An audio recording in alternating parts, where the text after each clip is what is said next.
A vovó disse que eu envergonho ela. Meu filho disse após eu encontrar ele do lado de fora, da casa da minha mãe. Ele não sabe ir portar, ela disse. Anos depois, meu filho dá um presente que a deixa sem palavras. Lá estava ele, sentado no meio-fio da calçada, com os pezinhos balançando sem tocar o chão, completamente absorto nas rachaduras do cimento. Meu coração, que antes batia tranquilo com a expectativa de um almoço de domingo em família, despencou no meu estômago como uma pedra. Estacionei o carro e mal me dei ao trabalho de desligar o motor direito. Saltei para fora e o chamei. William, filho, o que você está fazendo aqui fora? Ele ergueu a cabeça devagar. Seus olhos grandes e castanhos, que eram a minha janela para um mundo tão único e fascinante, piscaram algumas vezes, como se estivesse voltando de uma longa viagem.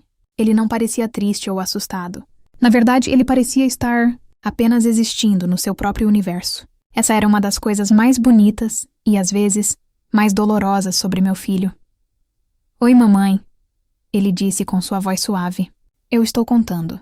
Existem 147 rachaduras pequenas e 12 grandes neste pedaço de calçada. Um sorriso fraco surgiu nos meus lábios. Era o William, meu William, mas o sorriso morreu tão rápido quanto nasceu. Ele não deveria estar ali. Deveria estar lá dentro, na sala com ar-condicionado, talvez mostrando aos convidados da minha mãe como ele conseguia listar todos os números primos até 1000. Eu sei, meu amor. Mas por que você não está lá dentro com a vovó? O almoço já vai ser servido. Ele olhou para a porta fechada da casa da minha mãe e depois de volta para mim. A resposta veio sem hesitação. Uma declaração de fato, não uma queixa. A vovó disse que eu envergonho ela, ele falou. E então voltou sua atenção para as rachaduras. Ela disse que as visitas não querem ouvir sobre números e que era para eu ficar aqui fora até elas irem embora.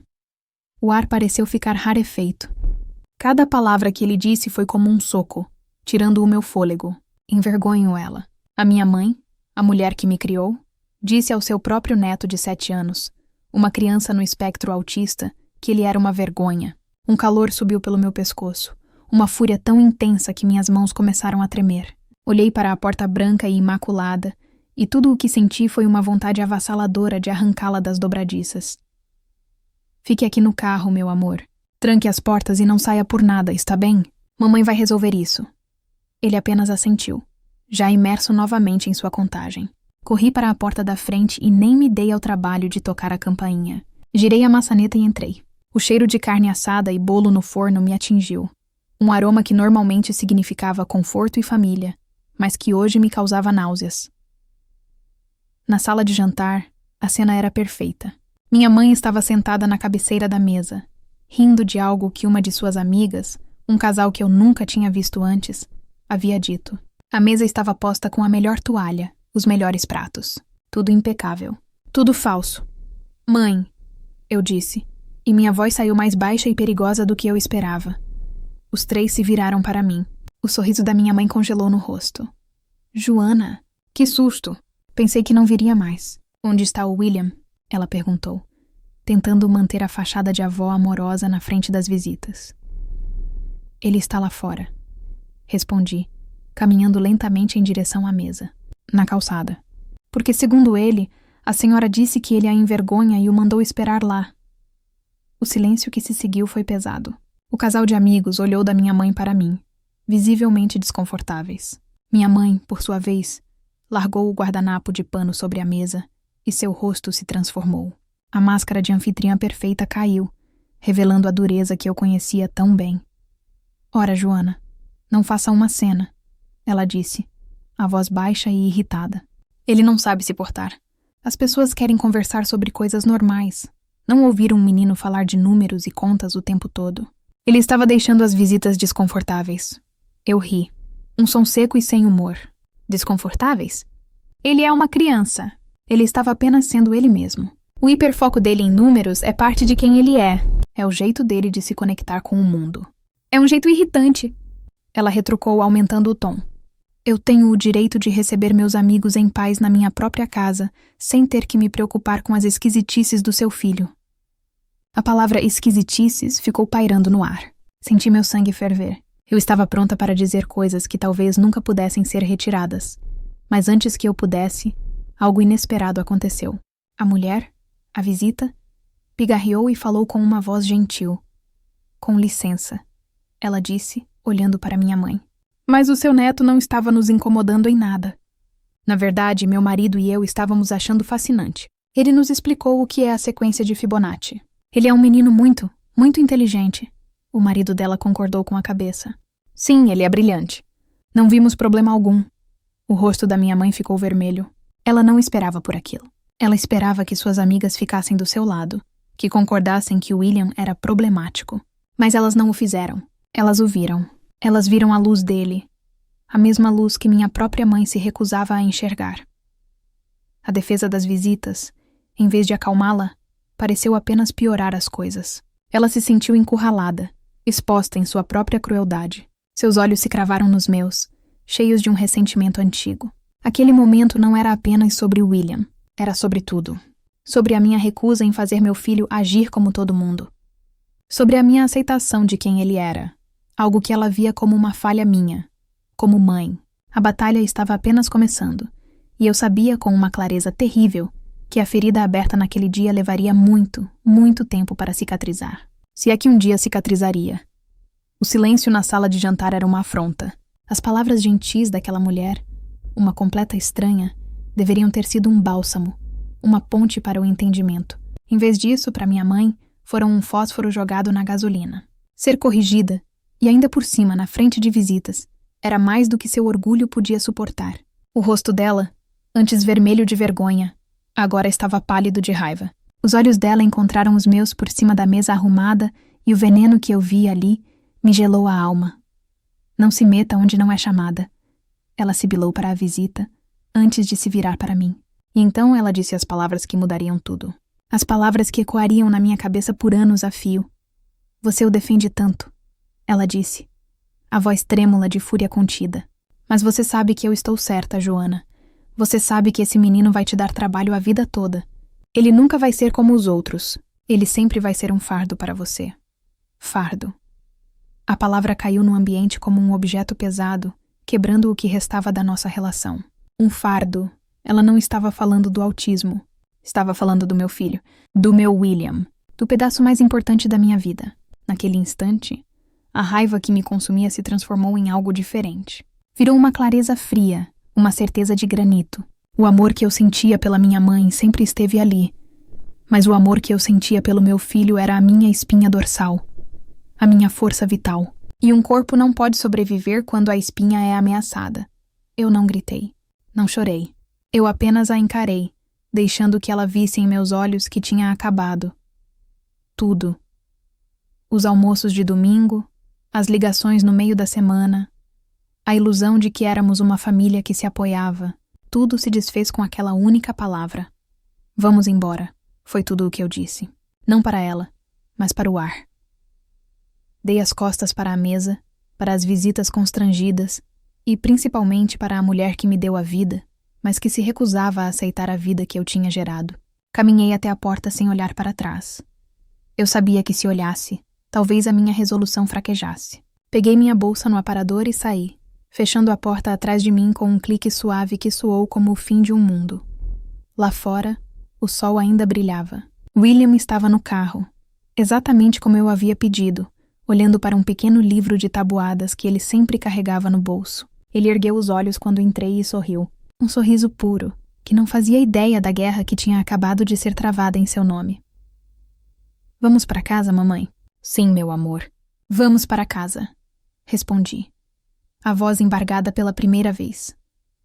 O caminho para casa foi silencioso.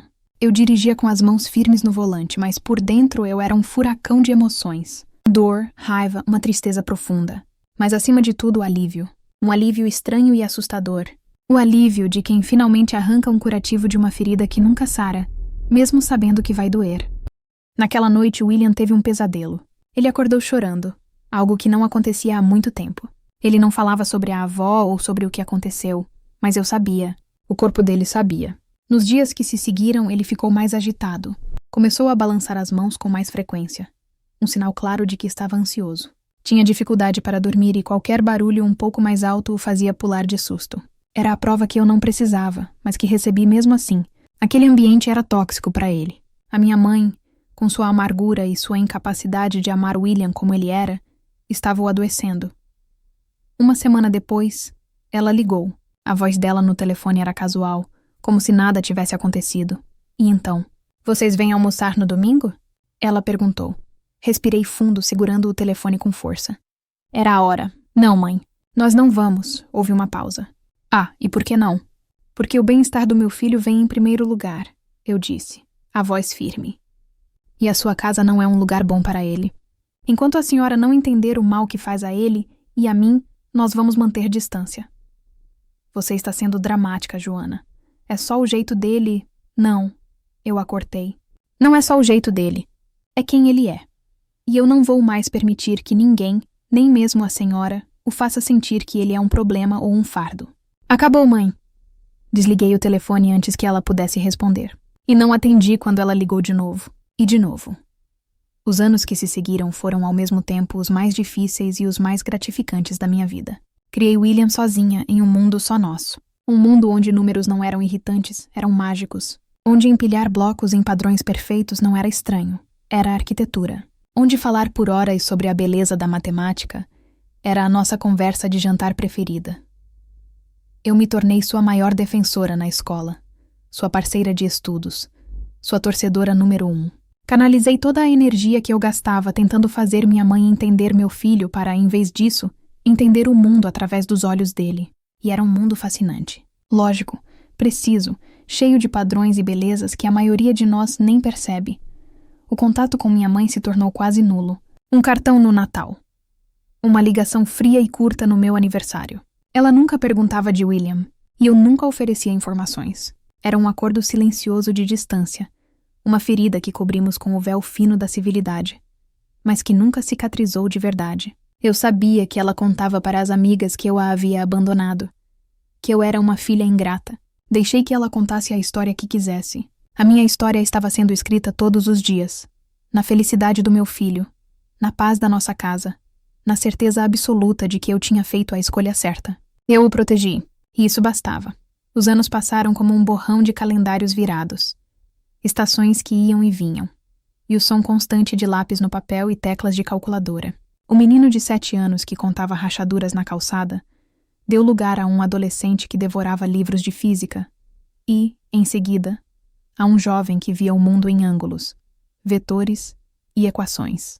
A cada fase eu estava lá, não mais como uma leoa protegendo sua cria de um mundo hostil, mas como uma jardineira, garantindo que o solo fosse fértil e que o sol sempre encontrasse um jeito de alcançar aquela flor rara e brilhante que era o meu filho.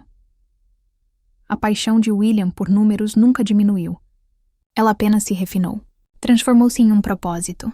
Ele entrou na faculdade de engenharia, e foi como se um peixe, que por toda a vida nadou num aquário, fosse finalmente solto no oceano.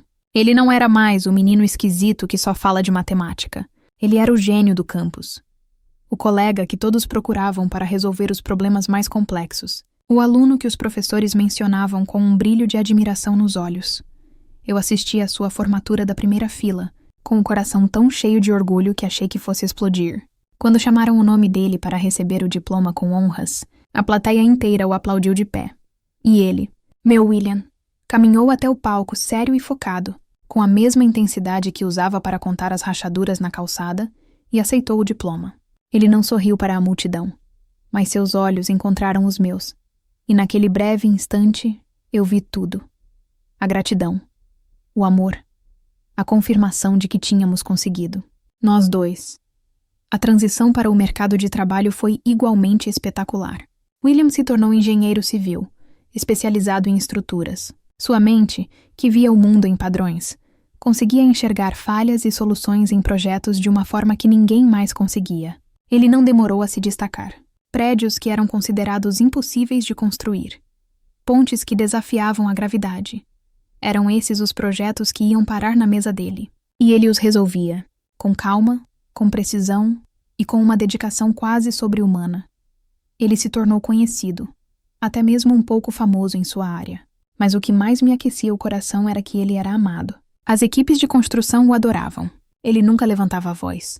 Tratava todos, do pedreiro ao arquiteto-chefe, com o mesmo respeito e atenção. E ele tinha uma marca registrada, seu abafador de ruídos. O mundo caótico e barulhento de uma obra em construção era demais para seus sentidos. Então ele estava sempre com seus fones azuis na cabeça, um oásis de silêncio em meio ao barulho.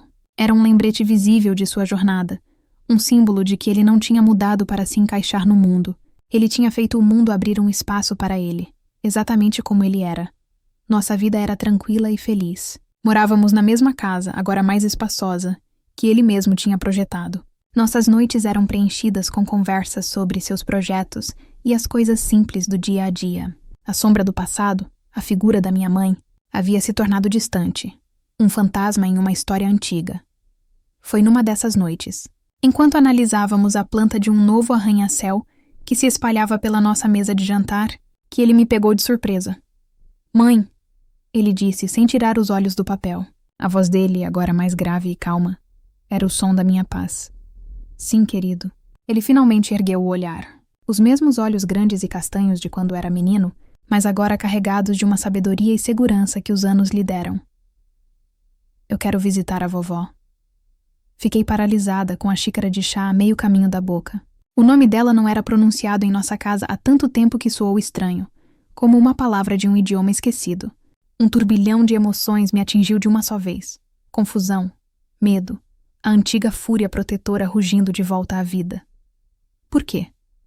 E consegui perguntar, a voz um pouco mais aguda do que eu gostaria. "William, por que agora? Depois de todos esses anos? Porque eu acho que está na hora." Ele respondeu simplesmente. Não havia raiva ou dor em sua voz. Havia apenas uma resolução tranquila. "Mas ela te magoou tanto", sussurrei. As memórias daquele dia voltando com uma clareza dolorosa. "Eu não quero que você se exponha a isso de novo." Ele estendeu a mão por sobre a mesa e cobriu a minha. A mão dele era grande e forte, a mão de um homem que construía coisas. "Eu não sou mais aquele menino de 7 anos, mãe. Ela não pode mais me magoar. Mas existe algo que eu preciso fazer. Algo que eu preciso entregar a ela." Eu o encarei, tentando decifrar o que estava por trás daquela calma. "Entregar? O que você vai entregar a ela?" Um pequeno e raro sorriso brincou em seus lábios. "É um presente.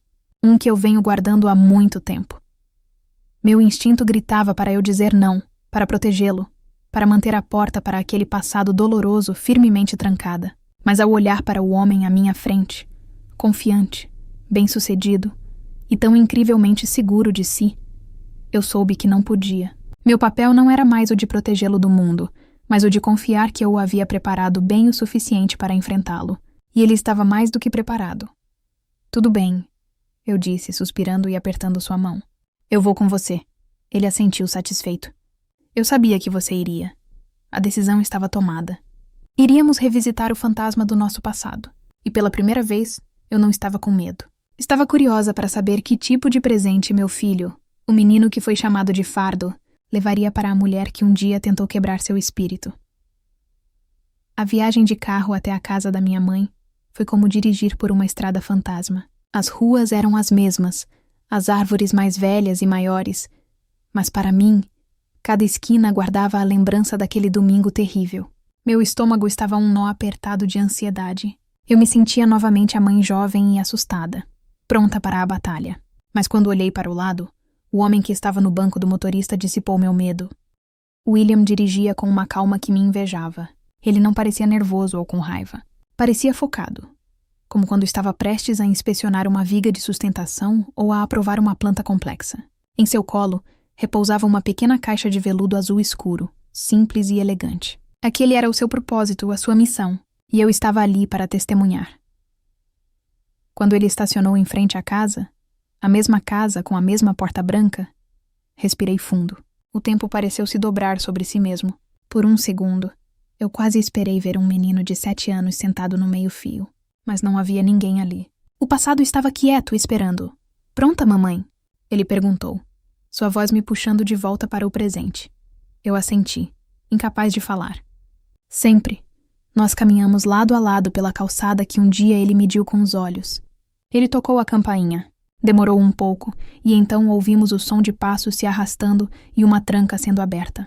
A porta se abriu e lá estava ela, minha mãe. Os anos não tinham sido gentis. Ela estava mais magra, os cabelos completamente brancos, e os ombros curvados pelo peso do tempo. Seus olhos, antes tão afiados e críticos, agora pareciam cansados. Eles se arregalaram em choque quando nos viram.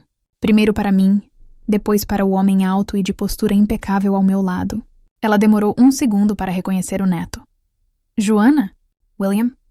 Ela sussurrou, a voz fraca pela surpresa.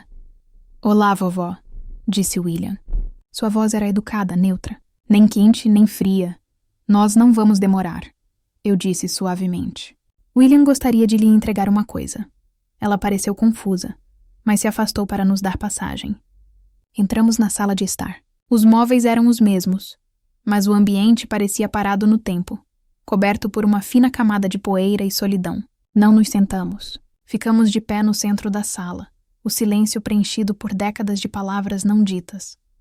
William deu um passo à frente e estendeu a caixa de veludo. Isso é para a senhora, ele disse. Com as mãos trêmulas, ela pegou a caixa. Seus dedos lutaram um pouco com o fecho antes de conseguir abri-la. Seus olhos se fixaram no objeto que repousava sobre o cetim azul.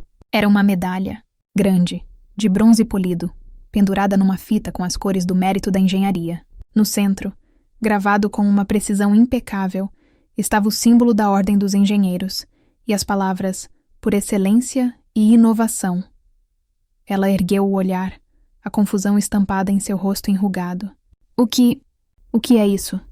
É a maior honra que um engenheiro pode receber no nosso estado, explicou William, a voz ainda perfeitamente calma. Eles me deram na semana passada por um projeto de uma ponte que eu desenvolvi. Ele fez uma pausa, deixando a informação ser absorvida. Então ele deu o golpe final. Um golpe desferido não com a força da raiva, mas com o peso da verdade. Eu trouxe para a senhora. Ele continuou. Queria que ficasse com ela. É um presente. Por ter dito naquele almoço há tantos anos que eu nunca seria nada. Por ter dito que eu seria um fardo para a minha mãe a vida toda. O rosto dela perdeu toda a cor. A medalha pareceu pesar 1 tonelada em suas mãos. Ela abriu a boca para falar, mas nenhum som saiu. Eu nunca esqueci aquele dia, vovó, disse William, não com acusação, mas com a serenidade de quem finalmente fecha um capítulo. Eu nunca esqueci suas palavras. Elas me acompanharam por muito tempo. Minha mãe olhou da medalha brilhante para o neto que ela mal conhecia. Um homem bem-sucedido e seguro de si, que era a personificação de tudo o que ela disse que ele jamais seria. A vergonha era visível em seu rosto, uma onda de arrependimento tão poderosa que a deixou completamente sem palavras. Não havia defesa. Não havia justificativa. Havia apenas a prova irrefutável de seu erro. Ali, pesando em suas mãos trêmulas. Naquele momento, eu me aproximei de William e passei o braço por suas costas. Ele olhou para mim e eu lhe dei o sorriso mais orgulhoso que uma mãe poderia dar. Eu tenho tanto orgulho de você, meu filho, eu disse, a voz cheia de emoção. E mesmo sem medalha nenhuma, eu também teria. Você é o meu maior orgulho, sempre foi. William assentiu, um brilho de gratidão em seus olhos. Nós nos viramos e caminhamos em direção à porta. Não dissemos adeus. Não havia mais nada a ser dito. Deixamos minha mãe ali, parada no meio de sua sala silenciosa, segurando o prêmio do sucesso do neto que ela um dia rejeitou. Quando entramos no carro e nos afastamos, eu olhei para William. Ele olhava para a estrada à frente com um rosto sereno. O ciclo estava completo. Não com gritos ou acusações, mas com a retribuição silenciosa e inegável do sucesso. Ele não precisou se vingar. A própria vida, a pessoa que ele se tornou, foi a resposta final. E enquanto o sol da tarde banhava a estrada à nossa frente, eu soube que finalmente estávamos livres, completamente em paz.